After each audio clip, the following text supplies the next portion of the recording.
오늘 첫 번째 우리가 함께 은혜 나눌 말씀, 교회의 건강한 교회의 가치, 첫 번째 가치는 바로 예배입니다. 오늘 본문의 주인공인 아브라함은요, 하나님의 구속사 가운데에서 매우 중심적이고 상징적인 인물입니다.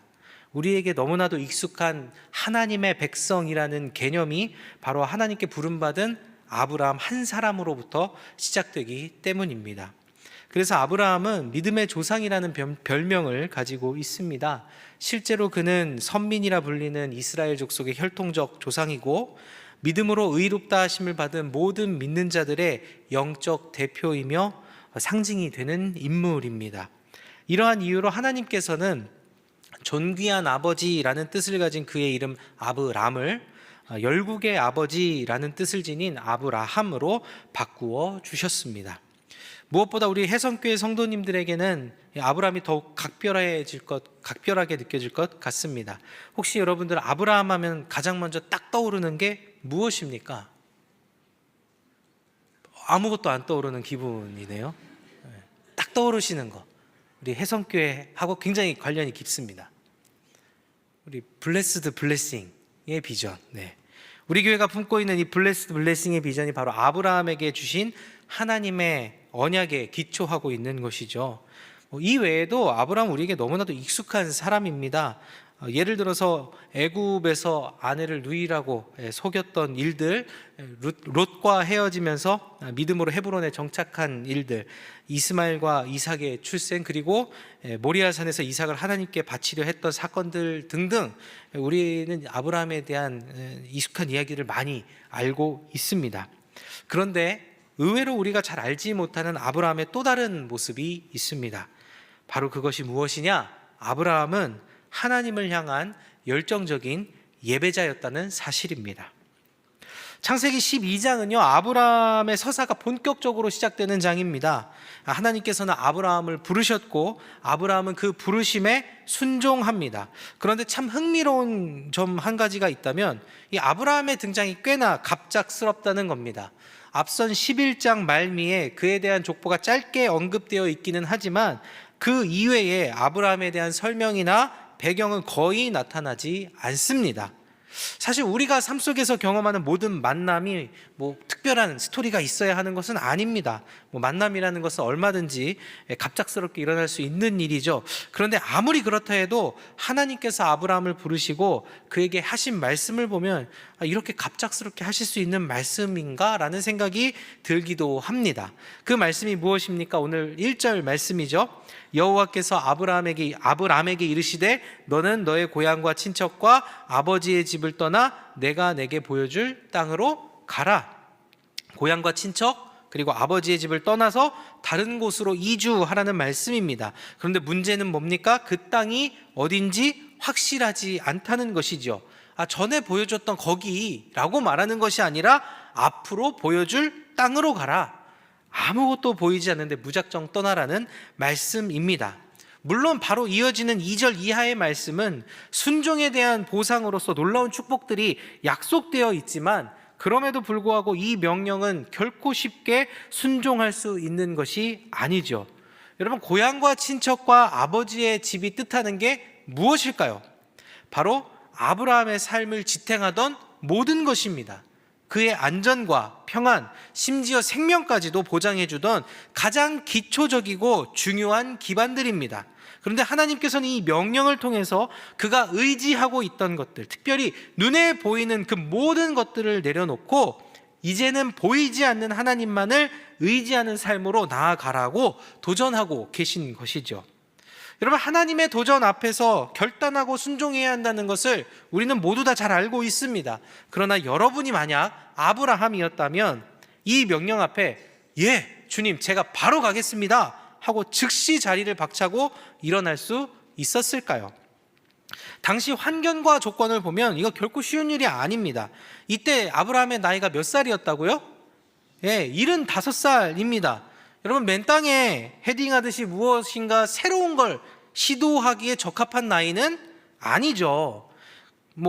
목사님 100번 양보해서 이거 아브라함이 175세까지 살았으니까 아직 청년 아닙니까? 라고 말한다 할지라도 혈연 중심으로 작은 도시국가를 이루고 있던 당시 문화 체계 속에서 낯선 이방인이 그들의 한복판으로 들어가는 일은 사실상 목숨을 내놓는 것과 다름이 없는 것입니다. 그렇다면 도대체 아브라함은 어떻게 믿음으로 이것을 결단하고 말씀에 순종할 수 있었던 것일까요? 앞서 말씀드린 대로 갑작스럽게 시작된 아브라함의 이야기 속에는 이에 대한 어떠한 구체적인 설명이 기록되어 있지는 않습니다. 하지만 본문 속에 그의 행동을 통해 유추할 수 있는 한 가지 중요한 단서가 있다면 그는 하나님과 친밀한 관계 안에 있다는 것이고 하나님을 온전히 신뢰하며 동행하는 삶을 살았다는 것이죠. 무엇을 통해 그렇게 살았는가? 바로 하나님을 향한 예배를 통해 그렇게 살고 있었다라는 말입니다. 여러분, 오늘 우리가 읽은 이 짧은 본문만 하더라도 이 구절 속에서 아브라함이 하나님께 무려 제사를 2번이나 연속적으로 드리고 있는 모습이 기록되어 있는 걸 발견할 수 있습니다. 7절을 한번 볼까요? 여호와께서 아브라함에게 나타나 이르시되 내가 이 땅을 내 자손에게 주리라 하신지라 자기에게 나타나신 여호와께 그가 그곳에서 제단을 쌓았다, 제사했다는 거죠. 8절은 또 뭐라고 말합니까? 거기서 베델 동쪽 산으로 옮겨서 장막을 치니 서쪽은 베델이요 동쪽은 아이라 그가 그곳에서 여호와께 제단을 쌓고 여호와의 이름을 불렀다. 7절을 보면 고향을 떠난 아브라함이 가나안 세겜에 도착했을 때 그에게 나타나신 하나님께 제사를 드렸고요. 또 곧바로 이어지는 8절에서 그가 베델 동쪽 산으로 옮겨 장막을 치고 난 다음에 또다시 하나님께 제단을 쌓습니다. 이 제사가 같은 제사가 아닌 거죠.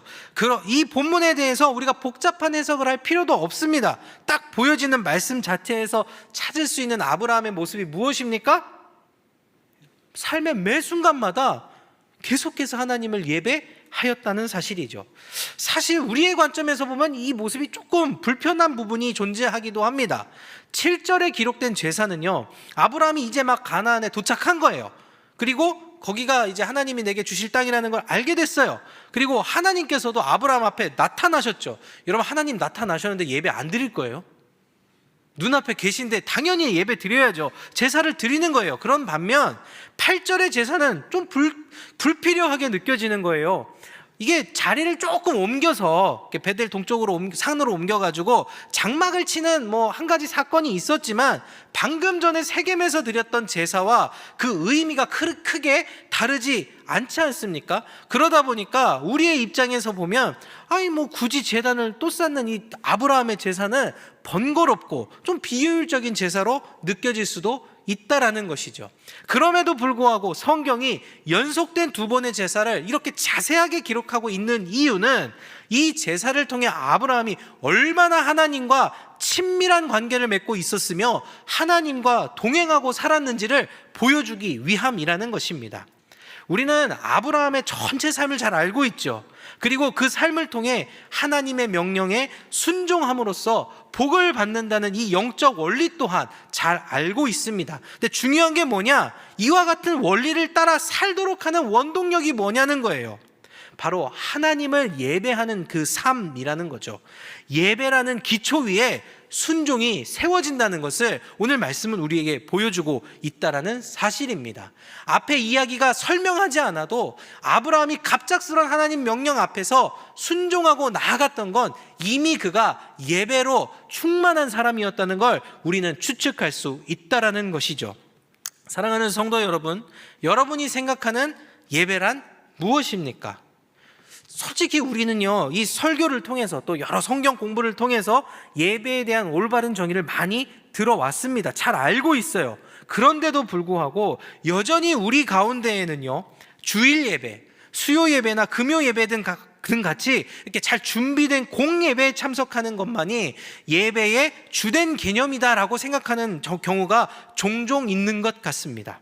물론 공예배에 참석하는 것은 우리가 신앙생활을 하는 데 있어서 근간이 되는 너무나도 중요한 부분이기도 하지만 그것만이 예배다라고 말하기에는 어딘가 굉장히 아쉬울 수밖에 없죠.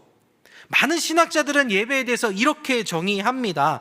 에드먼드 클라우디는 예배는 하나님의 계시에 대한 하나님의 백성의 언약적 응답이다. D.A. 카슨의 경우에는 예배란 예수 그리스도를 통해 성령 안에서 하나님 아버지께 전 존재로 반응하는 것이다라고 말하고 있습니다. 뭐 어려운 사람들이에요. 잘 알지도 못해요. 뭐 그러면 멀리 갈 필요도 없습니다. 우리 작년에 주정훈 교수님께서 예배학교 시리즈 설교해 주셨잖아요. 그때 예배가 뭐라고 말씀하셨습니까? 예배란 초청하신 하나님에 대한 반응이다. 하나님과의 관계 속에서 삶을 살아가게 하는 것이 바로 예배다라고 말씀하셨어요. 다 기억나시죠? 왜 웃으시죠? 기억 나시는 거 맞죠? 처음 듣는다는 표정을 지으시면 안 됩니다. 결국 이 정의들을 종합하면 예배란 무엇이냐? 단지 정해진 시간과 형식 안에서 끝나는 예전적 행위가 아니라 우리에게 나타나신 하나님께 우리의 전 인격을 반응으로 응답하는 삶의 태도가 바로 예배라는 겁니다. 다시 말해 아브라함처럼 삶의 순간순간마다 하나님께 반응하고 살아가는 것이 바로 예배요, 그것이 하나님과 동행하는 삶이라는 것이죠. 여러분, 이렇게 친밀하게 하나님과 교제하며 동행하는 예배자 되시기를 소망하십니까? 아멘. 아브라함에게 주셨던 하나님의 언약과 축복이 여러분들의 삶에도 충만하게 임하게 될 줄 믿습니다. 자, 그러면 이제 중요한 건 뭐예요? 어떻게 하면 우리가 아브라함처럼 예배하고 하나님과 동행할 수 있느냐라는 것이죠. 오늘 우리는 이 두 가지 예배, 아브라함이 보여주었던 이 두 가지 제사를 통해서 또 그 속에 나타난 태도를 통해서 아브라함이 가지고 있던 예배의 비결을 나누어 보고자 합니다. 첫 번째로 우리가 하나님께 예배하기 위해서는요, 하나님과 동행하기 위해서는요, 우리가 하나님의 임재를 인식하며 살아가고자 노력해야 합니다. 여러분, 7절에 나타난 제사를 설명하는 이 본문에서 한 가지 중요한 사실을 강조하는 게 있어요. 그게 뭐예요? 바로 세겜에 도착한 아브라함 앞에 하나님이 직접 나타나셨다라는 사실입니다. 그리고 아브라함의 제사는 임재하신 그 하나님을 향한 제사였죠. 여러분, 당연한 얘기인데요, 여기에 되게 중요한 예배의 핵심 원리가 담겨져 있습니다. 예배의 대상은 누구이신가? 오직 임재하신 하나님이라는 거예요. 아브라함은 그것을 정확하게 인식하고 임재하신 하나님 앞에 예배했죠. 그래서 예배란 임재하신 하나님을 향한 경외와 헌신의 표현이라고 할 수 있습니다. 특별하지도 않은 당연한 이야기에 실망하실 수도 있겠지만, 여러분, 이게 굉장히 중요한 것이 여기에 바로 우리가 하나님을 항상 예배하지 못하고 항상 동행하지 못하는 원인을 발견할 수 있는 원리가 담겨져 있기 때문이죠. 여러분, 우리가 생각해 보세요. 아브라함처럼 삶의 매 순간순간마다 하나님을 예배하지 못하는 이유가 무엇입니까? 하나님이 나타나지 않으셨기 때문입니까? 아니죠. 일단 인정하는 건 그거예요. 아브라함처럼 하나님이 우리 눈에 보이는 모습으로 딱 나타나는 건 아니에요. 그렇게 오시지는 않습니다. 그러나 이것이 핑계가 될 수 없는 것은 하나님께서는 하나님의 임재를 깨닫도록 하시기 위하여 우리 각 사람에게 누군가를 보내주셨죠. 누구이십니까? 성령 하나님이세요. 고린도전서 3장 16절은 이렇게 말합니다. 우리 함께 읽어봅시다. 시작. 너희는 너희가 하나님의 성전인 것과 성령이 너희 안에 계시는 것을 알지 못하느냐. 성령님께서 성전된 우리 속에 이미 임재하고 계시는데 심지어 항상 계신다는 말이죠. 그런데 왜 못 찾을까요? 우리 성령님 숨어서 막 우리 깜짝 놀래켜 주려고 잠잠 이렇게 있을까요? 문 뒤에 숨어서? 아닙니다. 성령님 우리 안에서 일하고 계세요. 어떤 일을 하고 계십니까? 우리가 예배하며 하나님의 뜻대로 살아가도록 하기 위해서 말씀을 가르치시고 말씀을 생각나게 하십니다. 심지어 우리가 연약해서 힘들어하고 하나님의 뜻대로 살아가지 못할 땐 우리를 도우시고 기도로 간구하고 계시는 분이 바로 우리 성령 하나님이십니다. 여러분, 이게 무슨 말이에요? 우리의 삶도 아브라함의 삶처럼 우리를 위하여 일하시는 하나님의 임재가 우리 가운데 여전히 있다라는 거예요. 그럼 중요한 게 뭡니까? 하나님이 보이느냐 보이지 않느냐의 문제가 아닌 겁니다. 우리가 하나님을 인식하고 살아가느냐 아니면 인식하지 못하고 살아가느냐, 나아가 그 하나님을 어떤 분으로 이해하고 인식하며 살아가느냐가 핵심적인 문제라는 것이죠. 여러분, 아브라함에게 하나님은 어떤 분이셨을까요? 홀로 낯선 땅을 찾아가는 아브라함에게 있어서 하나님은 유일한 소망이십니다. 자신의 생명을 책임지는 주인이자 보호자였다라는 거예요. 바로 이와 같은 그 이해와 인식으로 하여금 하나님의 임재 앞에서 그는 민감하게 반응하고 눈에 보이는 것이 아니라 보이지 않는 하나님을 예배하면서 살아갈 수 있었다라는 것이죠. 여러분, 이런 걸 제가 조금 예를 들어서 설명할게요. 제가 이제 딸이 셋이 있는데 막내 주아가 7살입니다. 아직 애기예요. 다 큰 것 같으면서도. 근데 아주 저를 힘들게 하는 좋지 않은 잠버릇이 하나 있어요. 그게 뭐냐면 자다 말고 2시고 3시고 한 번 정도 꼭 와서 문을 벌컥 열어본다는 거예요. 뭐 제가 이상한 짓을 해서 그게 나쁘다는 건 아닙니다. 잠이 깨니까요. 불편하니까. 그리고 벌컥 열고 엄마가 있나 없나, 아빠가 있나 없나를 확인한 다음에 그냥 방으로 돌아가서 잘 때도 있고, 혹은 뭐 쉬할 거니까 도와달라고 할 때도 있고, 아니면 그 좁은 침대에 같이 누워서 셋이서 막 이러고 자는 거예요. 아침에 자고 일어나면 막 얘가 결려요. 근데 왜 그럴까요? 저희 딸이 왜 새벽마다 와서 문을 벌컥 여는 것일까요?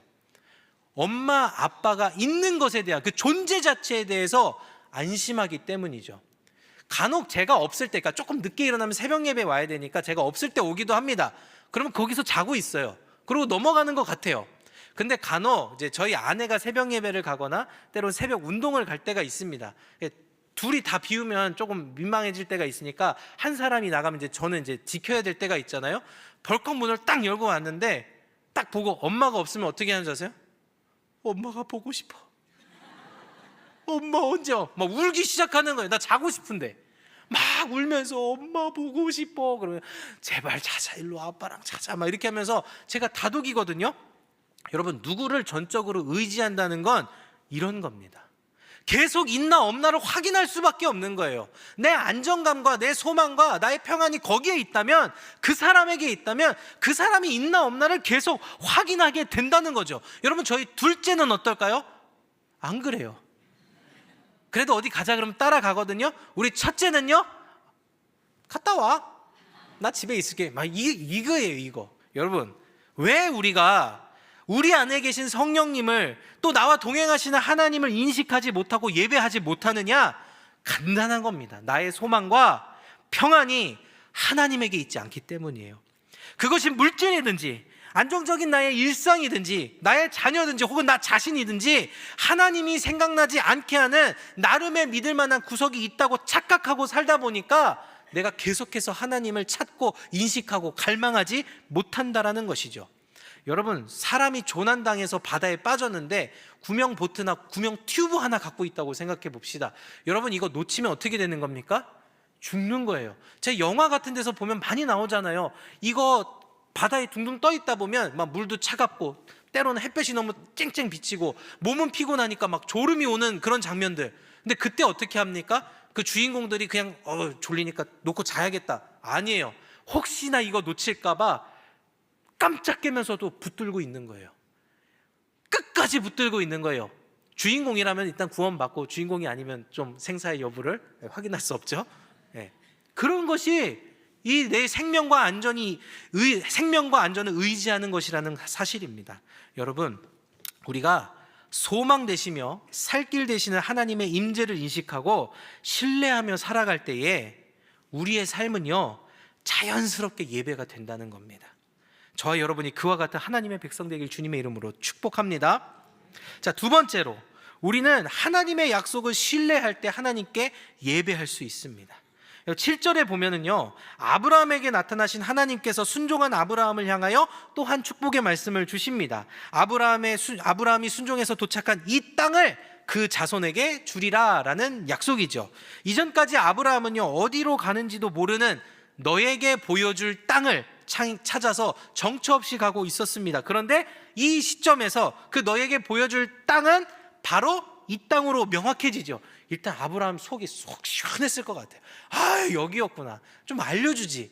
그리고 감사하지 않을 수 없겠죠. 하나님을 향해 그 자리에서 감사의 제사를 드린 겁니다. 그런데 우리가 알다시피 이 하나님의 약속에는 굉장한 단서 조항이 하나 존재합니다. 그게 뭐예요?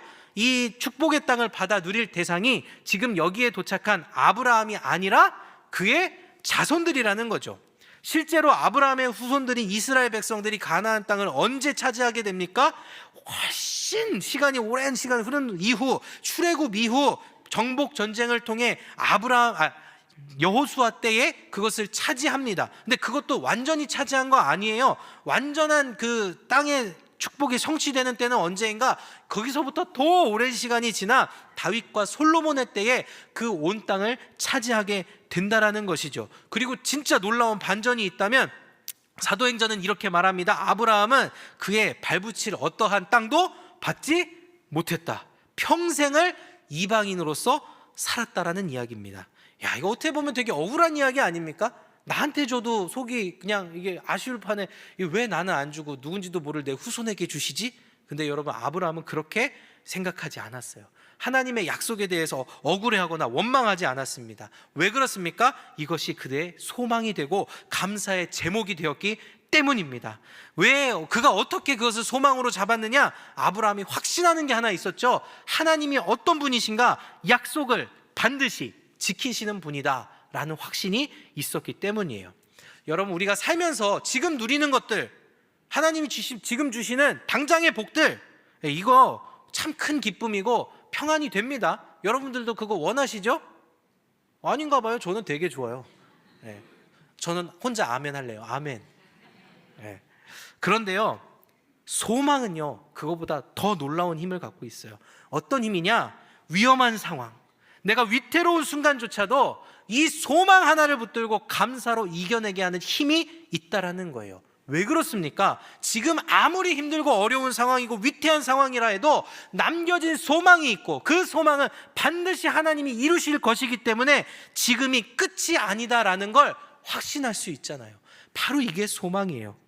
그리고 실제로 아브라함의 삶은요, 참 대단해요. 이렇게 하나님께 소망을 갖고 감사를 했더니 가나안 땅 전체를 받은 건 아니지만, 아직 받은 건 아니지만 하나님께 보여주었던 그 순종에 합당한 복과 은혜는 다 받아 누렸어요. 하나님이 부어주셨다라는 거죠. 커다란 불을 허락하셨고 주변 이방인들이 그러니까 원주민들이 함부로 할 수 없도록 명성도 주셨습니다. 때로는 실수와 위기가 있었지만 그 앞에서도 그를 도와주시며 안전하게 하셨고, 하나님의 약속을 믿지 못해서 막 흔들릴 때는 직접 또 찾아오셔서 약속을 재확인시켜 주시기까지 합니다. 그리고 결국에는 아들 이삭을 허락하여 주셨죠. 그래서 하나님께서 그에게 주신 약속이 막 그냥 멈춰 있고 보류되어 있고 하나님이 잊어버리고 까먹은 것이 아니라, 비록 그가 보기에는 더디게 보인다 할지라도 하나님의 계획 안에서 하나하나 성취되어져 가고 있는 과정을 다 보여주신 거예요. 여러분, 이런 하나님을 기뻐하고 감사하지 않을 수 없잖아요. 그 삶이 뭐라고요?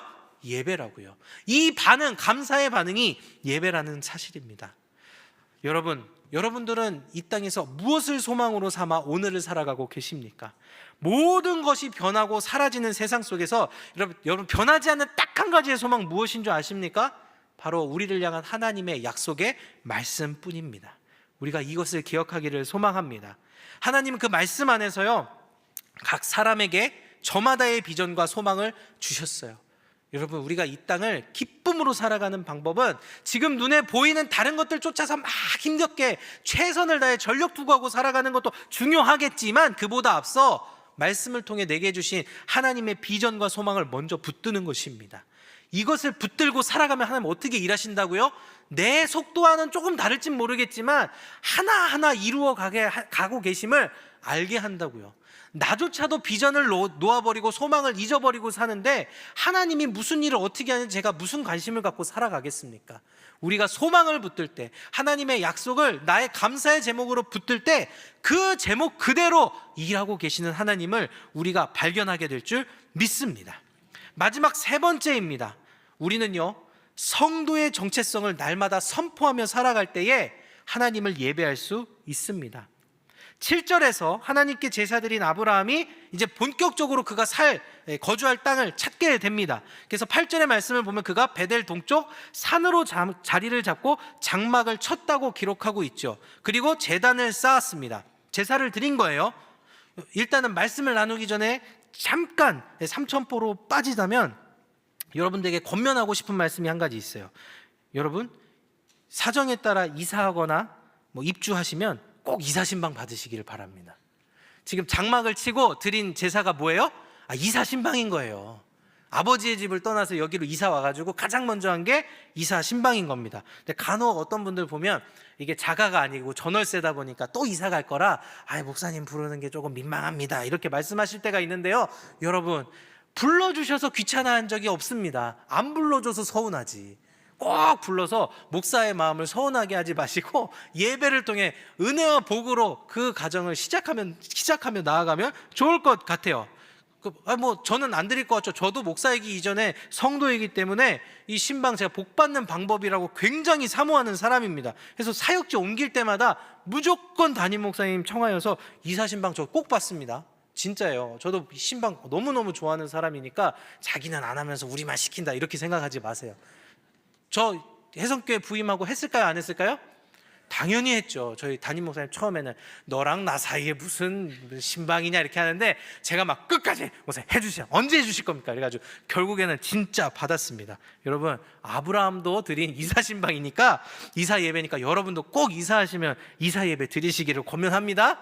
예. 근데 중요한 건 이게 제가 괜히 하는 말이 아니라 이사간 그곳에서 예배하는 것이 무슨 의미가 있느냐, 무슨 또 다른 의미가 있냐, 단순히 복을 주십시오 이 의미보다 더 중요한 의미가 있다는 걸 이 아브라함의 제사를 통해 우리가 또한 깨달을 수가 있어요. 말씀으로 한번 돌아가 볼까요? 아브라함이 8절에 나타난 아브라함의 제사는요, 우리가 생각하는 그 이사 예배의 개념보다 훨씬 더 중요하고요, 놀라운 신앙 고백적인 예배라는 것을 우리가 기억할 필요가 있습니다. 제가 방금 말씀드린 대로 아브라함이 베델 동쪽 어디에 했다고요? 산에다가 장막을 쳤대요. 여러분 잘 생각해 보세요. 기왕 이사하는 거 넓은 평지가 좋겠어요, 불편한 산이 좋겠어요? 당연히 기름지고 넓은 땅에 이사하는 게 당연한 거 아닙니까? 여러분들도 다음 이사하는 곳은 지금보다 조금 더 넓거나 조금 더 편리한 곳 가길 원하시잖아요.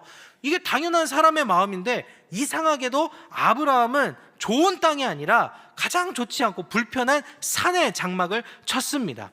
왜 그렇게 했는가? 사실 성경이 이유를 말하고 있지는 않지만 많은 학자들이 추측하기를 그 원주민들이 있었던 사이에서 이방인이었던 아브라함은요, 위협을 받을 수 있는 존재였다라는 사실이죠. 그리고 그러니까 신변이 안전한 상황이 아니었다는 거예요. 그런데 이곳에서 아브라함이 뭘 했다고요? 제단을 쌓고 제사를 드렸대요. 근데 7절과 8절의 제사에서 비교가 되는 한 문장이 있어요. 그 구절이 있어요. 뭐냐면 7절에서는 제단을 쌓고 하고 넘어갔는데 8절에서는 제단을 쌓고 여호와의 이름을 불렀대요. 사실 여호와의 이름을 부를 수밖에 없겠죠. 제사를 드리는데 어떻게 하나님 이름 안 말하고 제사를 할 수 있겠어요? 근데 여기에서 굳이 이것을 표현한 이유가 있다라는 것이죠. 여호와의 이름을 불렀다는 것이 제사를 드렸다는 은유적 표현인가 동시에 실제로 그가 그 제사 중에 여호와의 이름을 크게 부르짖었음을 강조하기 위함이라는 겁니다. 근데 여러분, 제사를 드리는데 하나님 이름 부르는 게 뭐가 대수인가 싶겠지만 제가 방금 말씀드렸잖아요. 이방인으로서 그곳에 간 것 자체가 불편한 거예요, 원주민들 사이에서. 근데 그 원주민들 사이에서 어떻게 했다고요? 그들을 한 번도 들어보지도 못한 여호와의 이름을 외쳤다고요. 여러분, 원주민들이 처음 듣는, 자기가 섬기는 신이 아닌 다른 신의 이름을 들었을 때 달가울 리가 있겠습니까? 없겠습니까? 없는 거예요. 기본적으로 고대 사회는요, 이 전쟁을 할 때도 전쟁이 사람과 사람의 싸움이 아니라 자기들이 믿는 신들의 싸움이라고 믿고 인식했던 사람들입니다.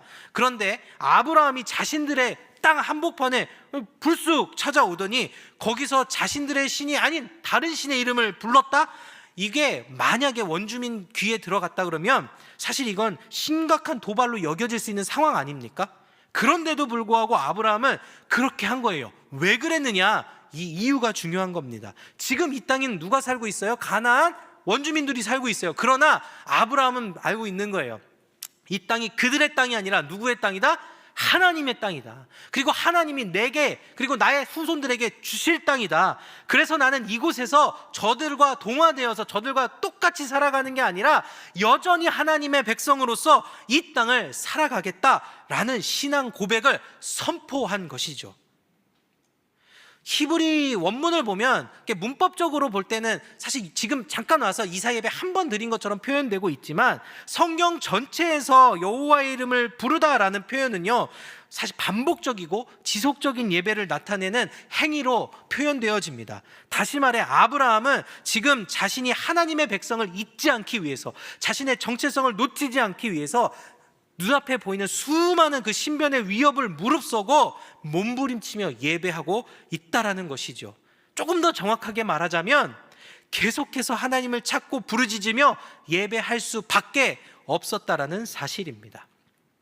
아브라함이 보여준 이 예배의 교훈이 정말 중요한 것은 하나님을 믿는 우리가 영적 이방인으로서 이 땅을 살아가고 있기 때문입니다.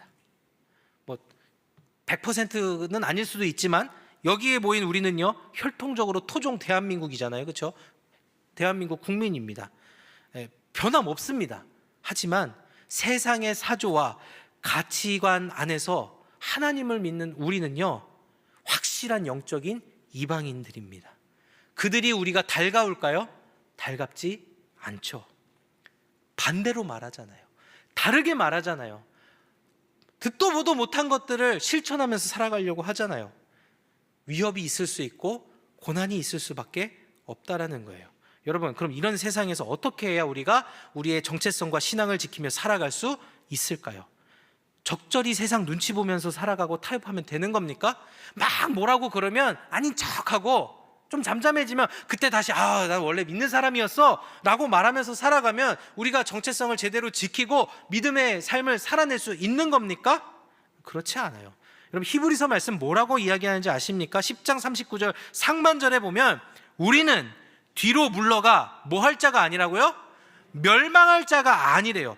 타협이요, 뒤로 물러나는 일이 지금 당장의 위협으로부터는 나를 지켜줄 것 같이 느끼실지 모르겠어요. 근데 성경은 분명하게 말합니다. 뒤로 물러서는 순간 어떻게 된다고요? 멸망하는 거예요. 지켜낼 수 없게 되는 겁니다. 그럼 어떻게 해야 합니까? 오히려 아브라함처럼 당당하게 여호와의 이름을 부르고 예배함으로써 나의 성도됨을 드러낼 때 오히려 우리가 신앙인으로, 온전한 신앙인으로서 이 땅을 살아낼 수 있는 것이죠. 제가 해와경찰서 신우회에서 예배를 드리고 있습니다. 그러니까 저희 해성교회가 그 경찰서의 신우회 부탁을 받아서요, 한 달에 한 번 신우회 예배를 가서 드리고 설교를 인도합니다. 저희 목사님들이 돌아가면서 하고 있고요. 올해는 제가 하고 있습니다. 여러분, 그 해와경찰서 크잖아요. 지금 그 새로운 청사를 지느라 임시청사에 있는 걸로 아는데 그래도 건물 하나 통으로 씁니다. 사람이 엄청 많아요. 그 가운데 몇 명의 회원들, 그러니까 성도들이 신우회로 예배를 드리고 있을 것 같습니까? 몇 명 정도 될까요? 그렇죠? 모르겠죠. 다 이렇게 모르신다는 표정을 짓고 계세요. 적어도 한 20명 이렇게 될 것 같아요. 여러분, 4명, 5명이 그 자리에 앉아 있습니다. 임시청사의 열악한 환경 속에서 어렵게 모여서 예배합니다. 진짜 큰 경찰서인데 정말 소수의 사람들이 믿음을 선포하고 예배를 드리는 거죠. 여러분, 제가 처음에는요 너무 당황했어요. 이렇게 적은 줄 몰랐거든요. 속으로 드는 생각이, 이렇게 작은데 이렇게 예배 드리기 힘들지 않을까? 이게 또 원래는요, 지금 본 청사에 있었을 때는 각 종교마다, 그러니까 불교, 천주교, 기독교가 각각의 이렇게 예배실을 갖고 있었는데 여기 임시청사하고 공간이 불편하다 보니까 또 세게 같이 쓴대요. 그러니까 쓸 때마다 눈치 보이고 막 다툼도 있고 약간 갈등도 있는 것 같아요. 이러면 이거 참 드리기 싫겠다. 굳이 드러낼 필요가 없을 것 같다라는 생각을 저도 하게 되더라고요. 열악하니까요. 우리처럼 좋은 음향과 시설과 역동적인 예배를 드리는 게 아닙니다. 근데 진짜 놀라운 게 뭔지 아십니까? 그분들은 우리가 생각하기엔 너무 작고 연약한 공동체라 마치 숨고 싶지 않을까라고 생각하는 그 상황에서 오히려 자신들의 신앙을 선포하고 어떤 절기가 될 때마다 어떻게 하면 그 경찰서 내에 있는 직원들을 조금 선한 영향력을 베풀까를 고민하고 있고, 이 비어있는 많은 자리를 바라보면서 애통하며 하나님 채워주시기를 갈망하며 살아간다는 거예요. 오히려 그 작은 공동체 속에서 어마어마한 믿음을 가지고 간절하게 예배하고 있었다라는 것이죠. 여러분, 이와 같은 간절함이 곧 우리가 하나님을 항상 예배하며 내가 하나님과 동행하도록 하는 원동력이 된다는 것을 잊지 않기를 소망합니다. 말씀을 맺겠습니다. 여러분, 아브라함은요, 낯선 땅 한복판에서 예배를 통해 자신의 정체성을 지켜내며 하나님과 동행하는 삶을 살아냈습니다. 그의 예배는 단순한 예전적인 행위가 아니라 하나님 안에서 친밀함을 지켜내며 복을 누리는 의지적인 고백이며 행위였어요. 하나님을 향한 반응이었어요. 이 시대 속에서 믿음으로 살아가는 영적 이방인된 우리 모두가 아브라함을 본받아 이와 같은 예배를 드리고 하나님과 동행하는 귀하고 복된 성도가 되기를 소망합니다. 삶의 모든 순간마다 임재하신 하나님을 인식하며 삶이 예배가 되게 하십시오. 말씀을 통해 주신 축복의 언약을 믿으며 나의 소망으로 품고 예배하십시오. 거친 세상의 도전과 유혹 앞에서 나의 믿음을 선포하며 예배하십시오. 아브라함처럼 예배하며 하나님과 동행하는 우리의 삶 속에 하나님은 아브라함에게 약속하셨던 모든 복과 은혜를 동일하게 부어주실 줄 믿습니다. 기도하겠습니다.